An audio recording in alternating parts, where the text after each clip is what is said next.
Hey everyone, welcome back to our channel. I hope you all are having a fantastic day so far. You know, I was just talking to Guillermo about how excited he is for Christmas, and it got me thinking, we gotta do a Christmas episode. So today, we're diving headfirst into the holiday spirit with some surprising and unique Christmas facts that you probably didn't know. We're talking about the kind of trivia that'll make you the life of the party, or at least get you out of doing the dishes after your family's Christmas feast. Grab a cup of hot cocoa, get those comfy pants on, and let's get started. And don't forget to check out my YouTube channel, Space Fact Fusion, for more amazing content. Okay, let's start with the classic, the Christmas tree. Now, we all know the drill. You go to the tree lot, argue with your significant other about whether to get a real tree or a fake one, finally agree on one that's slightly too big for your living room, and then spend the next hour trying to untangle the Christmas lights. But have you ever stopped to wonder where this whole Christmas tree tradition came from?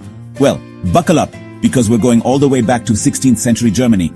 That's right, folks, the Germans were the first to bring evergreen trees into their homes and decorate them during the Christmas season.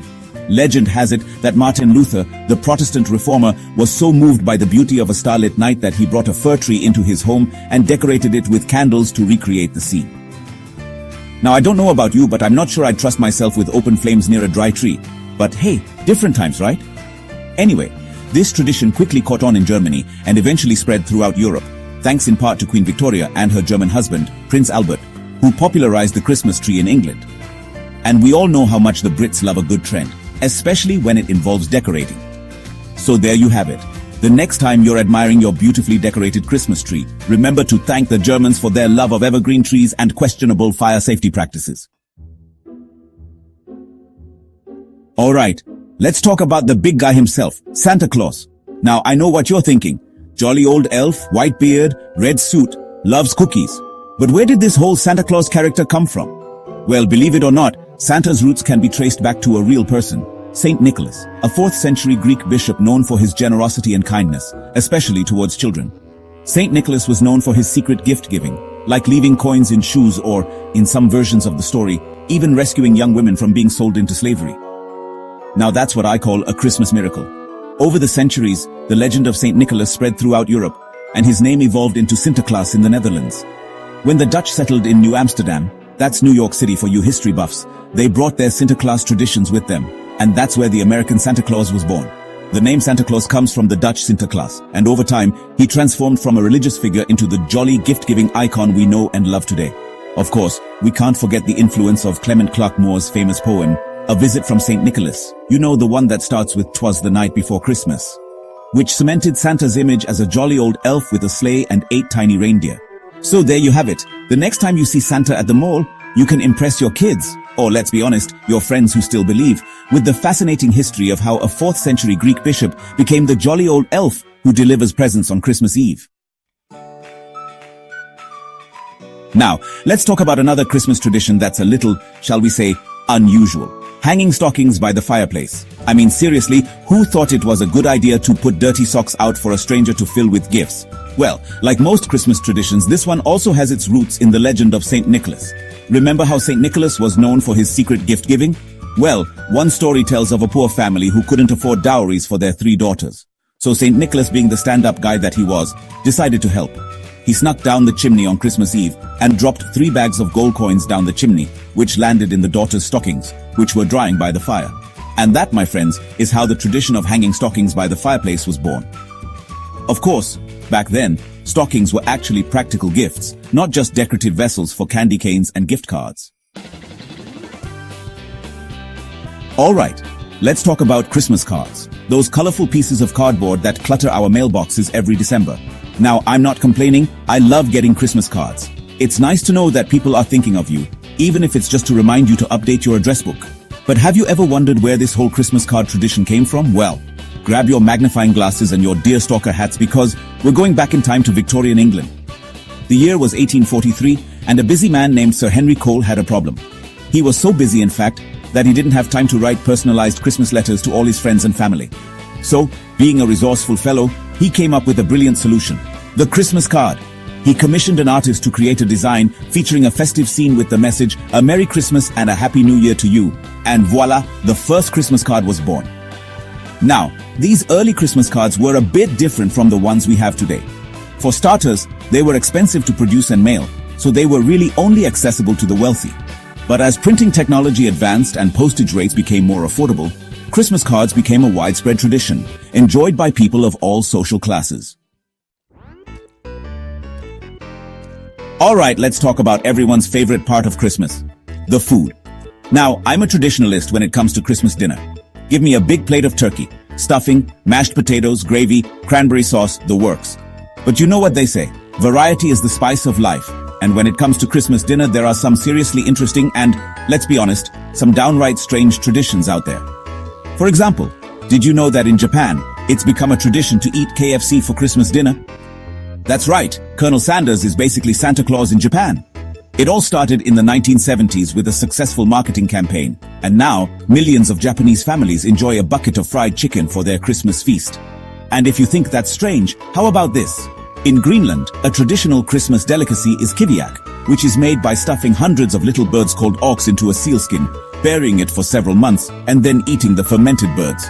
Now, I don't know about you, but I think I'll stick to my turkey and stuffing. Alright, let's talk about another quirky Christmas tradition. Christmas crackers. Now, I know what you're thinking. Crackers, like the kind you eat with cheese? No, my friends. We're talking about Christmas crackers. Those brightly colored tubes of cardboard that you twist open with a loud pop. Inside you'll find a paper crown, a small toy or trinket, and a bad joke. And I mean a really bad joke. Like, what do you get if you cross a snowman and a street dog? Frostbite. But hey, that's part of the fun, right? The Christmas cracker tradition started in Victorian England, sensing a theme here, with a confectioner named Tom Smith. He was looking for a way to boost sales of his sweets, so he started wrapping them in twists of paper that made a cracking sound when pulled apart. Alright, it's time to talk about the dark side of Christmas. No, I'm not talking about your Aunt Carol's fruitcake, although that's a close second. I'm talking about Krampus, the Christmas demon. Now, I know what you're thinking. Christmas demon? What is this, a horror movie? Well, not exactly. But in some parts of Europe, Krampus is a very real part of Christmas folklore. Krampus is basically Santa's evil twin. While Santa rewards good children with presents, Krampus punishes the naughty ones. And by punish, I mean he whips them with birch branches, stuffs them in a sack, and takes them back to his lair. Alright, let's talk about mistletoe, that festive plant that hangs above doorways during the holidays, just begging for an awkward encounter. Now, I'm all for a little holiday romance, but there's something about standing under a sprig of mistletoe, waiting for someone to make a move. That just screams awkward office party. But have you ever wondered where this whole mistletoe tradition came from? Well, it turns out that mistletoe has a long and storied history, dating back to ancient times. In Norse mythology, mistletoe was associated with the god Baldur, who was killed by an arrow made of mistletoe. His mother, the goddess Frigg, was so heartbroken that she declared mistletoe a symbol of love and vowed to kiss anyone who passed beneath it. And so, the tradition of kissing under the mistletoe was born. Of course, back then, it was probably a lot more romantic and a lot less awkward. Over the centuries, mistletoe has been associated with various other beliefs and traditions. The ancient Druids believed that mistletoe had magical powers and used it in their religious ceremonies. Alright, let's take a trip around the world and explore some unique Christmas traditions from different cultures. Now, we all know about the classics, decorating trees, exchanging gifts, singing carols. But did you know that in Venezuela, people go to Christmas Mass on roller skates? That's right, they literally rollerblade to church. It's a tradition that's been around for decades, and it's a sight to behold. And if you think that's unusual, how about this? In Ukraine, they decorate their Christmas trees with spider webs. Now I know what you're thinking. Spider webs? That's more creepy than festive. But according to Ukrainian legend, a poor widow and her children couldn't afford to decorate their Christmas tree. So, on Christmas Eve, spiders spun webs all over the tree. And when the sun rose on Christmas morning, the webs were transformed into silver and gold. From roller skating to church in Venezuela to spider web-adorned trees in Ukraine, Christmas traditions around the world are a testament to the power of culture and the human spirit. Alright, let's delve into the dusty attic of Christmas past and unearth some forgotten traditions that deserve a comeback. Now, some of these traditions might seem a little strange, but hey, that's part of what makes them so charming. First up, we have the tradition of wassailing, which basically involves going door to door, singing Christmas carols, and drinking lots of ale. Sounds like my kind of tradition. Wassailing dates back to medieval times, and it was a way for people to celebrate the holiday season and share good cheer with their neighbors. Plus, any excuse to drink ale, right?